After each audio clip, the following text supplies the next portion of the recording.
Assalamualaikum warahmatullahi wabarakatuh. Selamat datang di pembelajaran Pendidikan Kewarganegaraan kelas 10 semester 1 dengan saya Ihwanul Bekti Trian Putri. Nah, nanti di bab pertama ini kita akan belajar tentang hakikat bangsa dan negara. Sebelumnya bisa diawali dengan berdoa terlebih dahulu. Kemudian anak-anak sekalian bisa menyiapkan buku tulis maupun peralatan yang bisa mendukung selama kegiatan pembelajaran.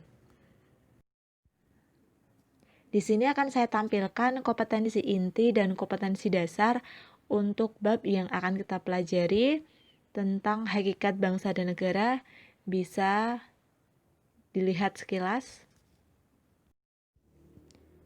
Tujuan pembelajaran, nanti harapannya peserta didik dapat menyelesaikan masalah hakikat bangsa dan negara dengan rasa ingin tahu, tanggung jawab, disiplin selama proses pembelajaran, bersikap jujur, santun, percaya diri, dan pantang menyerah, serta memiliki sikap responsif atau berpikir kritis dan proaktif atau kreatif, serta mampu berkomunikasi dan bekerja sama dengan baik.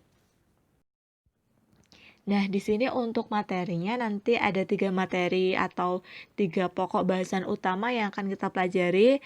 Yang pertama nanti kita akan mempelajari tentang manusia sebagai makhluk individu dan sosial. Yang kedua ada subbab yang kedua tentang bangsa, yang nanti di dalamnya kita juga membahas tentang pengertian bangsa dari menurut pendapat ahli. Terus ada unsur pembentuk bangsa. Kemudian pokok bahasan kita yang ketiga ada negara. Nah, di dalam negara itu nanti kita membahas juga pengertian dari negara menurut para ahli, unsur konstitutif dan deklaratif sebagai unsur pembentuk negara, serta yang ketiga terjadinya negara secara teoritis, primer, sekunder, dan faktual.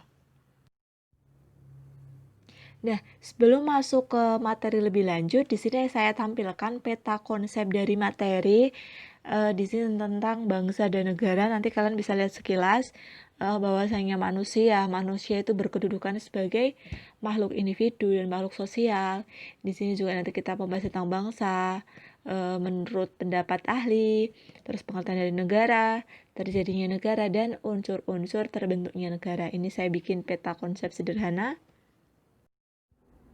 Nah, sekarang kita masuk ke bab bahasan yang pertama, yakni manusia sebagai makhluk individu dan manusia sebagai makhluk sosial. Pengertian manusia sebagai makhluk individu. Individu itu artinya perseorangan atau pribadi yang terpisah dari orang lain. Manusia sebagai makhluk individu itu terdiri dari unsur jasmani atau raga dan rohani atau jiwa yang tidak dapat dipisah-pisah. Jiwa raga inilah yang membentuk individu. Manusia juga diberi potensi atau kemampuan seperti akal, pikiran, perasaan, dan keyakinan sehingga sanggup untuk berdiri sendiri serta bertanggung jawab terhadap dirinya. Ini ada pengertian dari manusia sebagai makhluk individu. Selanjutnya, pengertian manusia sebagai makhluk sosial. Di sini menurut Aristoteles, salah satu ahli pikir dari Yunani kuno yang berpendapat bahwasanya manusia sebagai makhluk sosial atau zoon atau makhluk yang pada dasarnya selalu ingin bergaul dan berkumpul dengan sesama manusia lainnya. Status makhluk sosial melekat pada diri setiap individu. Dia tidak bisa bertahan hidup secara utuh hanya dengan mengandalkan diri sendiri saja. Sejak lahir sampai meninggal dunia, manusia memerlukan bantuan atau kerjasama dengan orang lain. Nah, di sini banyak sekali ya contohnya. Misalnya, dalam kehidupan sehari-hari, kita tidak bisa lepas dengan bantuan orang lain. Itu ya sebagai contoh kecil. Misalnya kita berinteraksi, kita bertemu dengan orang, itu juga salah satu bentuk bahwa kita itu selain makhluk individu juga sebagai makhluk sosial. Nah, selanjutnya kita masuk ke pengertian bangsa. Di sini ada pengertian bangsa menurut beberapa pendapat ahli. Yang pertama menurut Ernest Renan dari Perancis yang berpendapat bahwa bangsa itu adalah sekelompok manusia yang berada dalam suatu ikatan batin yang dipersatukan karena memiliki persamaan sejarah serta cita-cita yang sama. Kemudian yang kedua, menurut Otto Bauer dari Jerman yang mengungkapkan bahwa bangsa merupakan sekelompok manusia yang memiliki persamaan karakter karena persamaan nasib dan pengalaman sejarah budaya yang tumbuh berkembang bersama dengan tumbuh kembangnya bangsa. Nah, yang ketiga ada menurut Ben Anderson yang berpendapat bahwa bangsa merupakan komunitas politik yang dibayangkan dalam wilayah yang jelas batasannya dan berdaulat. Dan yang terakhir menurut Hans Kohn, bangsa itu terjadi karena adanya persamaan ras, bahasa, adat istiadat, agama yang menjadi pembeda antara bangsa satu dan bangsa yang lain. Nah, di sini saya kutip beberapa pengertian saja. Nanti kalian bisa menuliskan kesimpulan dari kalian sendiri berdasarkan pendapat para ahli. Kalian bisa menyimpulkan sendiri apa sih bangsa itu. Nanti tulis di kolom komentar. Nah, setelah tadi kita mempelajari tentang pengertian, selanjutnya kalian harus tahu unsur pembentuk bangsa. Unsur pembentuk bangsa, kenapa sih kok bangsa itu bisa terbentuk? Apa saja sih unsur-unsur di dalamnya yang sehingga bangsa itu dapat terbentuk? Nah, ini ada beberapa yang saya kutip. Yang pertama, yaitu primordial. Yang termasuk dalam faktor ini yaitu ikatan kekerabatan, kesamaan suku, bangsa, daerah, bahasa, dan adat istiadat. Jadi misalnya kalau ada istilah primordialisme, itu berarti ikatan yang erat kekerabatannya maupun kesamaan suku, budaya, adat istiadat, dan lainnya. Nah itu. Yang kedua ada sakral. Nah dalam faktor ini itu adanya kesamaan agama yang dianut oleh masyarakat dan dalam hal ini agama dapat membentuk suatu ideologi, doktrin yang kuat di dalam masyarakat sehingga keterkaitannya dapat menimbulkan bangsa. Ya di sini agama ya intinya, sakral itu terkait dengan agama. Nah, yang ketiga itu adalah tokoh. Tokoh di sini menjadi salah satu faktor pembentuk bangsa karena bagi masyarakat tokoh dijadikan sebagai panutan untuk mewujudkan misi-misi bangsa. Jadi bisa saja suatu bangsa itu terbentuk karena ada suatu tokoh yang memang tokoh tersebut itu dipercaya oleh sebagian besar masyarakat, mempunyai visi misi yang bisa mempersatu mereka dan membuat mereka itu sejahtera. Nah, di situ maka tokoh tersebut bisa menjadi salah satu faktor di mana untuk membentuk suatu bangsa. Yang keempat, yaitu faktor sejarah. Nah, faktor sejarah ini merupakan faktor pembentuk dari pengalaman masa lalu. Seperti misalnya penderitaan akan melahirkan solidaritas sehingga memungkinkan untuk membentuk satu tekad dan satu tujuan antar kelompok masyarakat. Nah, sejarah ini misalnya masa lalu ya, suatu masyarakat yang mengalami penderitaan atau perjuangan yang bersama-sama sehingga mereka mencapai titik kesuksesan itu dicapai bersama-sama, dan itu juga bisa dijadikan sebagai faktor atau unsur pembentuk bangsa. Nah, selanjutnya ada perkembangan ekonomi. Perkembangan ekonomi ini dikatakan sebagai faktor pembentuk bangsa karena semakin meningkatnya perkembangan ekonomi, semakin beragam pula kebutuhan masyarakat, sehingga membuat masyarakat semakin ketergantungan satu sama lain, dan secara tidak langsung akan membuat masyarakat ingin membentuk satu kesatuan, yaitu bangsa, sebagai jalan untuk memenuhi kebutuhan satu sama lain. Jadi di perkembangan ekonomi itu masyarakat satu dan yang lain itu saling ada interaksi untuk saling membantu untuk memenuhi kebutuhan satu sama lain. Jadi saling membutuhkan ya. Itu adalah beberapa unsur pembentuk bangsa. Selanjutnya kita akan membahas tentang negara. Nah, di sini ada pengertian negara menurut para ahli. Yang pertama adalah menurut H.J. Lasky, negara adalah suatu masyarakat yang diintegrasikan karena mempunyai wewenang yang bersifat memaksa dan secara sah lebih agung daripada individu atau kelompok yang merupakan bagian dari masyarakat itu. Nah, yang kedua ada menurut Aristoteles bahwasanya negara adalah persekutuan dari keluarga dan desa guna memperoleh hidup yang sebaik-baiknya. Nah, yang ketiga menurut Leon Duguid, negara adalah kekuasaan orang-orang kuat yang memerintah orang-orang yang lemah, dan kekuasaan orang-orang yang kuat tersebut diperoleh karena faktor politik.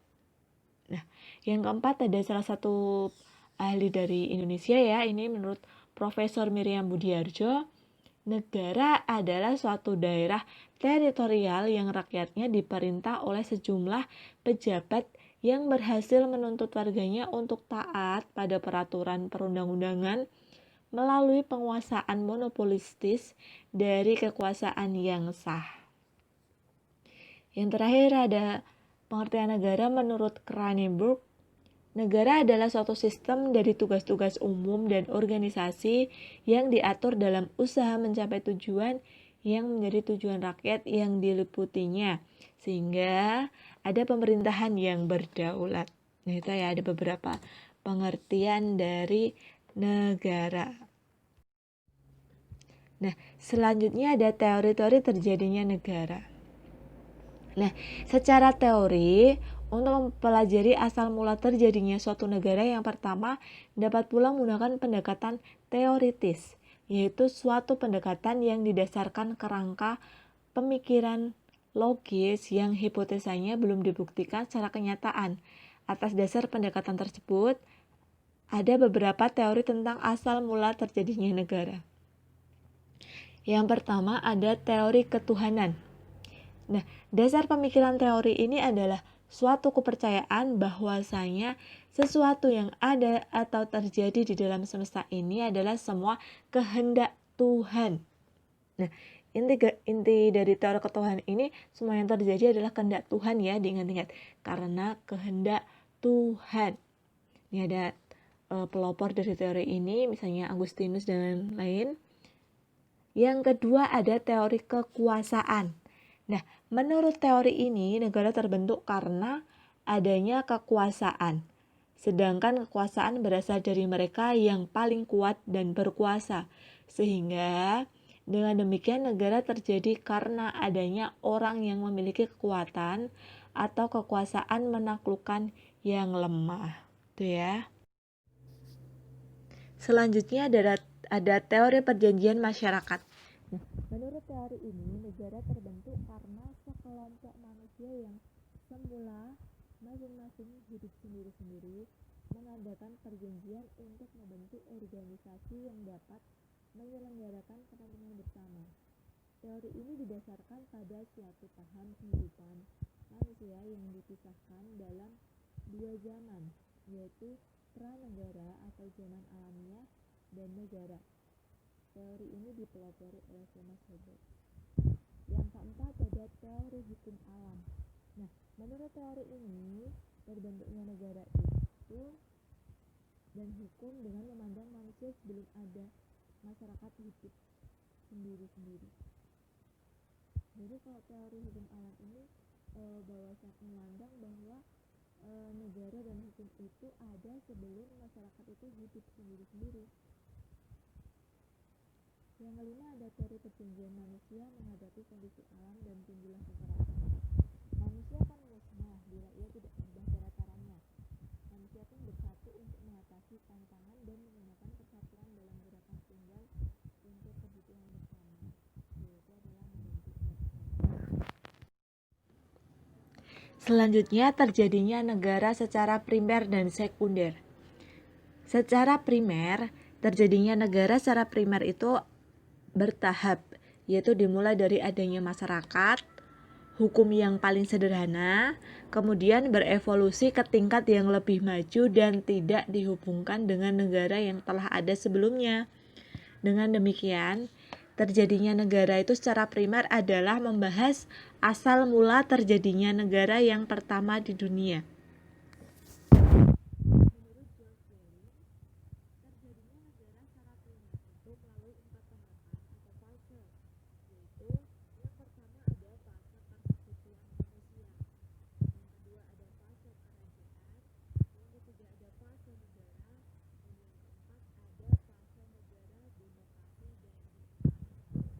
Nah, itu terjadinya negara secara primer. Kemudian, terjadinya negara secara sekunder. Nah, terjadinya negara secara sekunder itu membahas terjadinya negara baru yang dihubungkan dengan negara yang lain yang telah ada sebelumnya. Berkaitan dengan hal tersebut, maka pengakuan dari negara lain dalam teori sekunder ini merupakan unsur penting berdirinya suatu negara baru. Nah, berbeda sekali dengan terjadinya negara secara primer tadi. Kalau di secara sekunder ini, negara baru yang terjadi itu harus mendapatkan pengakuan dari negara lain. Nah, selanjutnya terjadinya negara berdasarkan fakta sejarah. Nah, menurut kenyataan sejarah, terjadinya suatu negara itu terjadi karena banyak hal. Seperti yang pertama, ini ada penaklukan atau pendudukan atau okupasi, yaitu suatu daerah yang tidak dipertuan, kemudian diambil alih dan didirikan negara di wilayah itu. Nah, yang kedua ada peleburan atau fusi, yaitu suatu penggabungan dari dua negara atau lebih menjadi satu negara baru. Misalnya nih, ada Jerman Barat dan Jerman Timur yang dulunya mereka berpisah dan mereka bergabung atau melakukan peleburan menjadi satu negara yang baru. Yang ketiga ada penyerahan, yaitu penyerahan suatu daerah kepada negara lain. Terus yang kelima ada penarikan, yaitu bertambahnya tanah dari lumpur yang mengeras di kuala sungai atau daratan yang timbul dari dasar laut dan menjadi wilayah yang dapat dihuni manusia sehingga suatu ketika telah memenuhi unsur-unsur terbentuknya negara. Contohnya, di negara Mesir terjadi atau terbentuk delta sungai Nil, maka terjadilah suatu daerah itu yang kemudian dia memenuhi dijadikan tempat tinggal atau dapat dikatakan sebagai suatu wilayah yang baru, maka dinamakan dijadikan suatu daerah. Selanjutnya ada pencaplokan atau penguasaan, di mana penaklukan suatu wilayah yang memungkinkan pendirian suatu negara di wilayah itu setelah kurang lebih 30 tahun tanpa reaksi yang memadai dari penduduk setempat. Nah, selanjutnya ada pelepasan diri, yaitu contohnya pernyataan kemerdekaan yang dilakukan setelah keberhasilan merebut kembali wilayah yang dijajah bangsa atau negara asing. Contohnya negara kita sendiri nih, Indonesia, yang mampu merebut kembali wilayahnya dari jajahan mana? Jepang dan Belanda, ya. Selanjutnya ada inovasi. Inovasi ini terjadi karena munculnya suatu negara baru di atas wilayah negara yang pecah dan lenyap karena suatu hal. Contohnya, pecahnya negara Uni Soviet. Di wilayah tersebut kemudian muncul negara baru seperti Rusia, Kenya, dan Uzbekistan. Nah, yang terakhir ada separatisme, yaitu di mana suatu negara itu lahir dengan jalan memisahkan diri dari negara yang semula menguasainya. Contohnya ada Belgia yang lepas dari Belanda tahun 1939. Tuh. Nah, kita masuk ke unsur-unsur sebagai syarat berdirinya suatu negara. Jadi kalau kita pikir negara itu tidak bisa terjadi begitu saja atau tiba-tiba ada negara nih, atau tiba-tiba tanpa syarat apapun bisa kita membentuk negara. Tidak semudah itu. Negara terbentuk harus memenuhi unsur-unsur sebagai berikut. Nah, ada unsur pokok atau unsur konstitutif dari suatu negara. Yang pertama adalah rakyat. Ada rakyat itu adalah hal yang pokok. Nah, rakyat itu adalah semua orang yang berada dan berdiam dalam suatu wilayah negara tertentu. Rakyat dalam suatu negara meliputi penduduk, bukan penduduk, warga negara, dan bukan warga negara. Saya sengaja belum menuliskan, nanti anak-anak bisa mencari pengertian dari penduduk dan bukan penduduk ya. Warga negara dan bukan warga negara, tuliskan nanti pengertian tersebut di kolom komentar. Nah, unsur yang kedua ada wilayah. Setelah tadi ada rakyat, sekarang harus ada wilayah. Wilayah negara adalah tempat atau ruang yang menunjukkan batas-batas di mana negara itu sungguh-sungguh dapat melaksanakan kekuasaannya, sehingga menjadi tempat berlindung bagi rakyat sekaligus sebagai tempat bagi pemerintahan untuk memerintah dan mengorganisir maupun menyelenggarakan pemerintahannya. Nah, wilayah suatu negara itu terdiri dari yang pertama ada wilayah darat dan perbatasan wilayah daratan yang jelas. Yang kedua ada wilayah laut, yaitu disebut dengan laut teritorial. Yang ketiga ada wilayah udara yang meliputi wilayah di atas daratan dan lautan udara. Nah, tadi ada rakyat, sudah ada wilayah, nanti selanjutnya masih ada lagi. Setelah tadi ada rakyat, ada wilayah, yang ketiga ada pemerintahan yang berdaulat.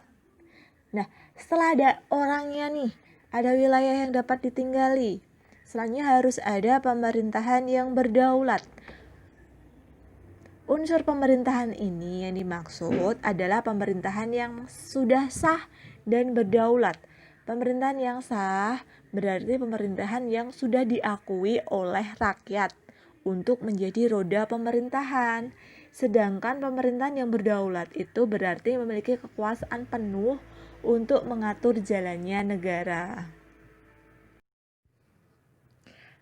Sekarang kita masuk ke unsur deklaratif suatu negara. Kalau tadi kita bicaranya tentang unsur pokok atau unsur konstitutif suatu negara, sekarang kita masuk ke unsur deklaratif suatu negara. Nah, selain unsur pokok, terdapat pula unsur lain yang menjadi pembentuk suatu negara, yaitu adalah pengakuan dari negara lain. Nah, adapun pengakuan dari negara lain ini merupakan unsur negara yang bersifat deklaratif atau bersifat menerangkan keberadaan suatu negara. Suatu negara baru penting untuk menerangkan keberadaannya agar dikenali oleh negara lain. Fungsinya adalah agar negara baru tersebut dapat menjalin hubungan diplomatis dengan negara lainnya. Begitupun sebaliknya. Nah, unsur negara yang ini ditunjukkan oleh adanya tujuan negara, undang-undang dasar, pengakuan dari negara lain baik secara de jure maupun de facto, dan masuknya negara dalam perhimpunan bangsa-bangsa. Contohnya adalah PBB. Maksudnya itu adalah inti dari unsur deklaratif suatu negara itu, yang pertama, negara itu harus menerangkan keberadaannya menjadi suatu negara kepada negara yang lain. Yang kedua, negara yang baru setelah mendapatkan pengakuan, dia juga harus aktif dalam kegiatan maupun perhimpunan kegiatan bangsa-bangsa. Contohnya nih, Indonesia aktif dalam kegiatan PBB misalnya. Nah, ada pertanyaan nih, apa yang didapatkan apabila suatu negara telah mendapatkan pengakuan dari negara lain? Kira-kira ada yang bisa menjawab?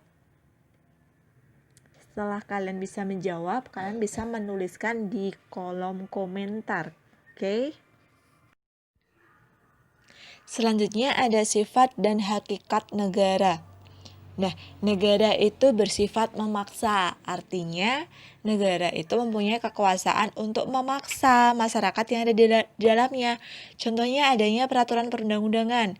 Nah, adanya peraturan perundang-undangan maupun peraturan itu yang dibuat agar masyarakat itu mematuhinya, dan masyarakat juga harus taat tunduk. Kalau tidak nanti mereka akan mendapatkan hukuman maupun mendapatkan sanksi yang tegas dari negara. Contohnya dalam keseharian saja seperti adanya peraturan lalu lintas bagi setiap orang tanpa kecuali wajib mentaatinya. Apabila tidak, maka akan mendapatkan sanksi yang tegas dari negara. Yang kedua ada sifat monopoli, yaitu negara mempunyai kekuasaan untuk memonopoli penetapan tujuan dan kegiatan yang menyangkut hajat hidup orang banyak demi tercapainya kesejahteraan. Dan yang ketiga ada sifat mencakup semua. Artinya, semua peraturan maupun perundang-undangan yang dibuat itu berlaku untuk semua orang tanpa kecuali. Jadi tidak ada peraturan maupun perundang-undangan itu dibuat untuk sekelompok maupun segolongan orang, tapi itu dibuat untuk semua orang tanpa kecuali. Nah, untuk materinya sudah selesai nih.